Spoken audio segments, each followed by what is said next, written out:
job, my friend. You got it. Good job.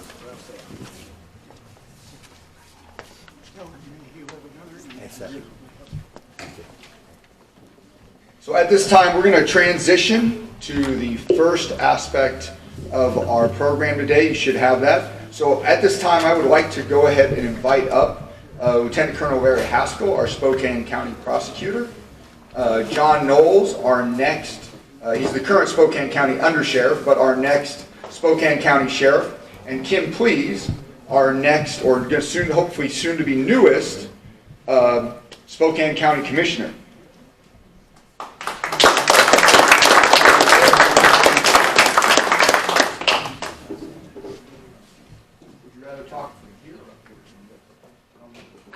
Here.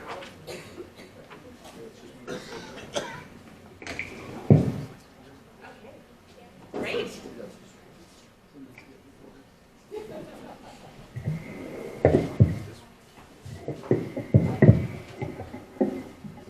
Gosh, I'm not used to this. I'm used to standing, but I'll sit down. First of all, I just want to introduce myself. My name is Kim Plese, and I'm running for Spokane County Commissioner in District 1.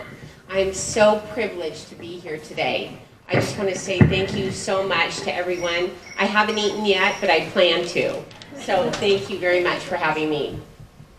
The most important thing to everyone to know is that the county commissioners are responsible for the budget, the legislative and administrative role for the county.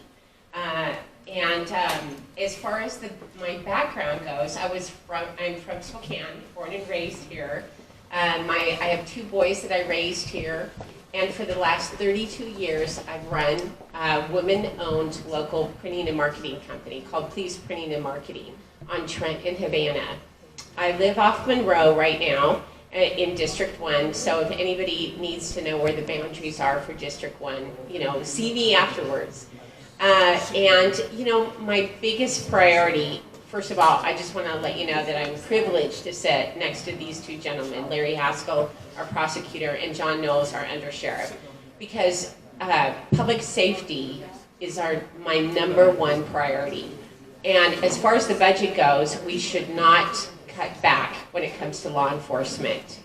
These men need to be supported in what they do for us and the people that work for them. We cannot cut when it comes to that. So for the last 2 months, that's all I've done is doorbell to see what the people in my district care about. #1, it's crime. So I'm sure that you all have your own personal stories of what has happened in your neighborhood, but I can tell you that is the focus of the stories that I hear. Not too far away from here, a woman told me that behind her house, and she was in her early 70s, a man got shot right behind her house in an alley. And that shook up the entire neighborhood, as you can imagine. So, everybody has Ring doorbells now. You just listen to, their biggest concerns. So I just want to thank you both about that, and I can assure you that as a county commissioner, that would be my #1 priority, is to make sure that they have the tools, the targets are off their backs, and we take care of them, who take care of our community. So I think we should give them a great big round of applause, because really,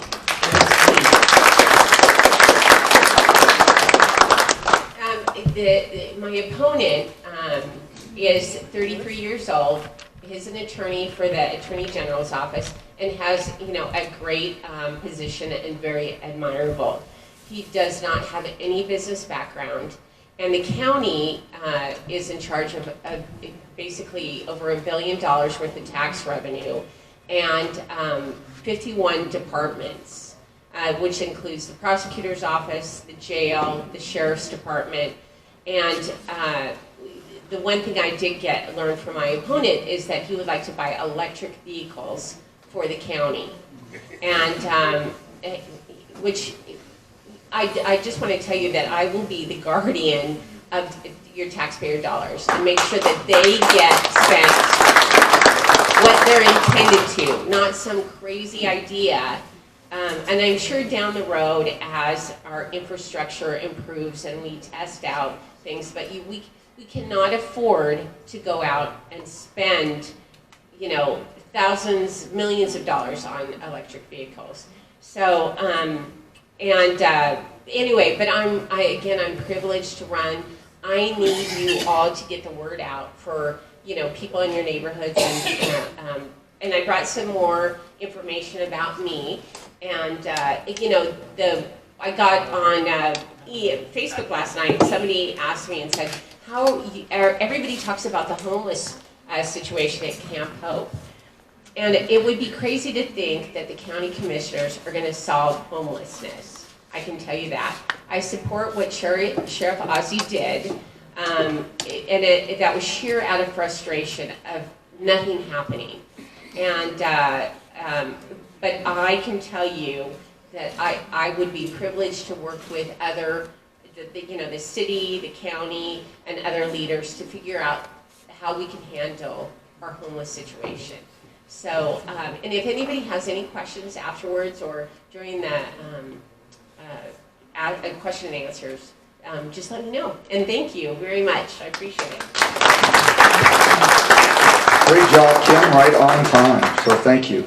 And our next presenter, will, you can't do it. All right, good, is our Spokane County Undersheriff, John Knowles. Do you want to? Okay, all right, that's perfect. Thank you. And thank you for allowing me to come speak to you and to the men and women who have served our country and defended our freedoms, and there's many of you in here today. You have my personal thanks for everything you've done, for the sacrifices you've made in your life. It is a debt that this society will not easily repay to you if that were possible. So for all of you who have served, thank you. Thank you. We talk a lot about America and the values that have made this country great. And when I want to talk about public safety, I think some of those values that have made this country what it is have been forgotten, and they have been cheapened and lessened by those in this country who would like to get rid of this great republic. We need to refocus our families and our conversations around values, just as Dave said when he opened up. We have to refocus the conversations in our schools, around our community centers, and in our homes and around our dining room tables about the values that have made America great. Liberty, freedom, justice, belief in the individual. Those are the things that America is founded on. And those are the things that we need to refocus our communities on and the rhetoric in public. We need to make sure that the liberty of people who are obeying the law are valued above the liberty of those who break the law. That has been forgotten these days.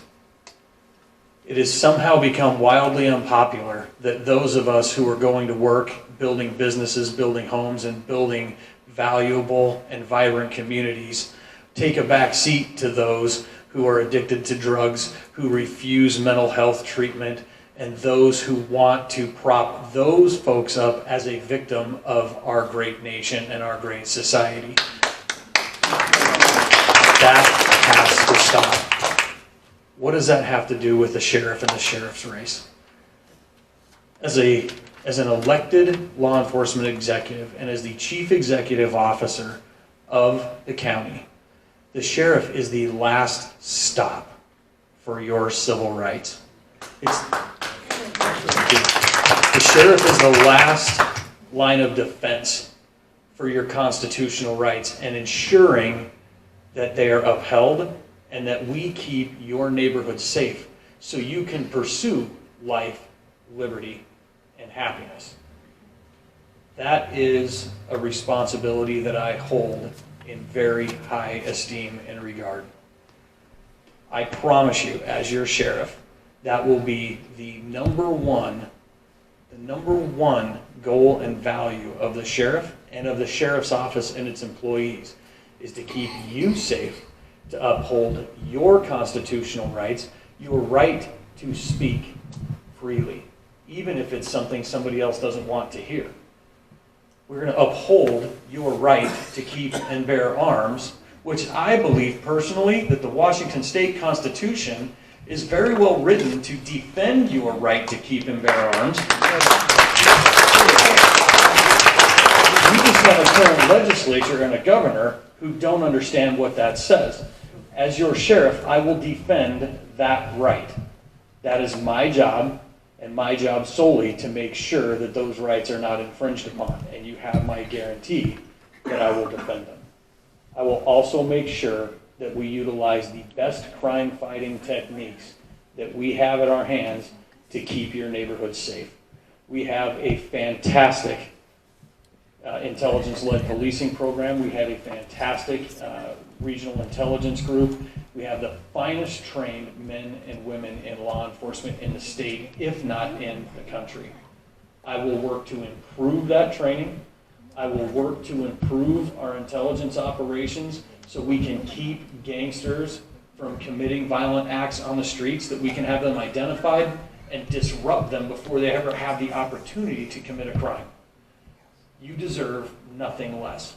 I've been doing it for the last couple of years, and I'll continue to invest in those strategies to keep your neighborhood safe. We need to start these conversations in our homes. Let's make sure our children are accountable, both good and bad, and we'll make sure that they succeed or fail based on their own actions, which is what this country was founded on. Let's ensure we are raising our children well, and that they understand that in this country, they can be anything they want if they put in the work. Thank you. Thank you, John. I appreciate that. And then I would like to also invite up, as mentioned, Lieutenant Colonel Larry Haskell, our Spokane County Prosecutor. Thank you, Larry. Good afternoon. I want to thank the Vietnamese American Senior Association for putting on one of many of these wonderful gatherings to get patriots together from Vietnam as well as America. And I'm so proud that I served in the United States military, and I'm so proud that many of the friends that I had in high school went to Vietnam. I ended up going to Germany, but Mary loves me mostly because I flew B-52s. So I got in. Yes, I'm the county prosecutor. The topic I was to address today is lawlessness. It kind of dovetails not only on what Commissioner Plese has to say, but also what Sheriff Nowels has to say. I'm looking forward here. Speaking of what made America great was the fact that we are a rule of law nation, that we hold people that don't hold those laws dear to themselves and break those laws, we hold them accountable. And when we stop doing that, we weaken the very fabric of the society that we live in. When lawbreakers become the ones that we're most concerned about, when lawbreakers are coddled, then victims in our society suffer. We are in an era right now nationally where lawlessness is the rule of the day, and we have to turn that around. I've got an opponent that says that tough on crime policies don't work. So I'm going to then presume that soft on crime works. Well, let's look around the country a little bit and see how that's working out. It doesn't. The fact is, though, and what hasn't been addressed yet, but I do need to impress on you, if you are registered to vote, you must vote. If you are not registered to vote, register to vote. And you need to encourage everybody that you know to vote, because the message of lawlessness in the state of Washington is coming directly from Thurston County in a city called Olympia. And until and unless we, the people in Eastern Washington vote in the numbers that we have to be able to turn that game around, it is going to get worse. They want to take all your guns from you. The people that break the laws don't care what the paper says. That little paper that they pass that says law of the state of Washington with, whose signature on it, they don't care about that. But you, law-abiding citizens, those are the ones they're coming after, because they're always going to find their guns, just like they always find their fentanyl, their heroin, your car, your home, your garage, and all the rest. The only way to change the number is to vote in greater numbers than they do. Because your sheriff and I are stuck with the statutory scheme that they end up giving us. Look at what they've done to police lately. Look at what they've done to prosecutors. We can't prosecute drugs anymore. Gee, they always told us that drugs was the main cause of property and violent crime. So we'll just go ahead and say you can't prosecute anybody for drugs. And right now that's not happening. 75% since Blake. Not being done anymore. You got to get people like Kim and John and myself and several other candidates into office to make sure that we turn this around in our county. But we need the help of all of you, because if it doesn't change in Olympia, it's a lot harder to change here. But I will tell you, for this soul, with every breath I take, I will defend the Constitution of the United States and our laws. I will defend your rights. I will hold people accountable that would do you harm. And anybody that wants treatment, if they're not chronic or violent, you can get it here locally, I'll give it to you. But if you are either violent or chronic, or you won't accept that, then we will have you at the Department of Corrections. I give you my word. Thank you. Very thank you. Appreciate that. So now we get to transition kind of a very interesting, and actually now this is where you've all got to participate. If you can't come up with a good question, I've got some saved up, but this is a chance for everybody to have a Q&A. So we're going to take 10 minutes, reset the timer here, and we will have a chance to take some questions. So if you have a question, please go ahead and put your hand up. And I think we've had some great opening comments. I mean, we've had a discussion about the crazy push to move forward with electric vehicles. We've had the discussion about the rampant run out of drugs. And in fact, John and I talked earlier, and I think everybody in this room would agree, we want to get people off drugs. We don't want people on drugs. And the discussion that keeps coming back is people keep adding the discussion of drugs and homelessness as the same thing, and they are not the same thing, clearly. It is not illegal to be homeless, but it is illegal to use drugs, and it is nobody's benefit. But as Larry pointed out, our legislators have decided that we're going to try to make it legal again. Look what happened in Oregon when that happened. And as we tear at that, as Larry pointed out, we tear at the fabric of society. So let's go ahead and open up with some questions here, and I got you first. Go ahead, Jenny. Thank you. I'm State Rep Jenny Graham, so I do know a little bit about this. It was actually the Supreme Court that made that decision, not the legislature. We actually fought against that, and that is on the Republican side, not the Democrat side. But the question that I have for Larry, because you and I have been talking a lot, as also John and I have been talking a lot about this, I think it would be helpful if you could maybe address the 1077, the mental, that we have issues where people are deemed incompetent to stand trial, but we don't have enough beds to put them in or professionals. I think there's a lot of people that don't really understand why, if somebody is out of their mind and they commit violent crimes, why are they right back out on the street again?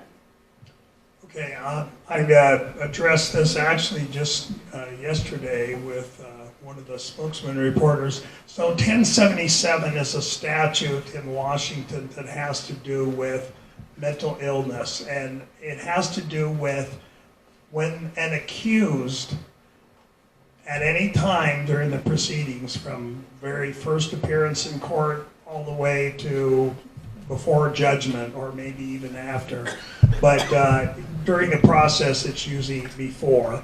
So if somebody, whether it's the judge, the prosecutor, or the defense lawyer, 99.9% of the time it's the defense lawyer, brings a motion that indicates they're concerned about their client's ability to be able to help in their defense and whether or not they're competent to stand trial. So what happens is basically the criminal proceeding gets placed on hold, and then there's a request to the Department of Social and Health Services for an evaluator to evaluate this person for competency. And right now, they are so far behind, and that was the topic of that interview, that for in custodies, they're supposed to have it done in like 14 days. It's 5 or 6 months. For out of custodies, it's up to 2 years. So way behind. Judges are starting to get motions from defense lawyers to dismiss cases, and they are starting to dismiss them. Now there is a provision in the law that says that it's not a basis, but it's kind of weirdly defined, and judges are just saying, you know what, DSHS, you just can't hold this person who is not competent as far as we know. So what's going to have to happen, again, legislation is going to have to be passed, and it's obviously not going to be passed by the group that's over there right now, that is going to provide more facilities. It's going to have to provide more evaluators, which are psychiatrists and psychologists and behavioral health specialists.